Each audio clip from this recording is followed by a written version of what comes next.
চট্টগ্রামে বেড়াতে গিয়ে চলন্ত বাসে সংঘবদ্ধ ধর্ষণের পর থানায় অভিযোগ করেছে এক কিশোরীর পরিবার। চান্দগাঁও থানা পুলিশ জানায়, ফুপুর বাসায় যেতে মঙ্গলবার দুপুরে কক্সবাজার থেকে বাসে রওনা দেয় ভিকটিম। সন্ধ্যার পর সব যাত্রী নেমে গেলে ভুক্তভোগীকে গন্তব্যে পৌঁছে দেওয়ার আশ্বাস দেয় বাসের চালক ও শ্রমিকরা। কৌশলে দরজা বন্ধ করে রাতভর পালাক্রমে নির্যাতন চালায় বাসটির হেলপার, চালক ও সুপারভাইজার। পরে ভোরে ভিকটিমকে জনশূন্য এলাকায় ফেলে রেখে যায় ধর্ষণকারীরা। এ ঘটনায় চালক লোকমান ও হেলপার হানিফকে আটক করা হয়েছে। প্রাথমিক জিজ্ঞাসাবাদে ধর্ষণের কথা স্বীকার করেছে তারা। পলাতক সুপারভাইজার মোবারক হোসেনকে ধরতে অভিযান চলছে।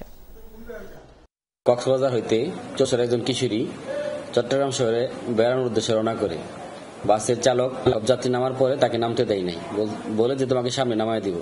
এই কথা বলে আমাদের থানা এলাকায় বিভিন্ন জায়গায় ঘুরে বাসের মধ্যে পর্যায়ক্রমে চালক, হেল্পার এবং সুপারভাইজার তিনজনই দর্শন করে। এই দর্শন করার পর সকালবেলা ভোরবেলা ওই ভিকটিমকে কাপ্তাই রাস্তার মাথায় গাড়ি চালক তাকে নামাইয়া দিয়ে যায়।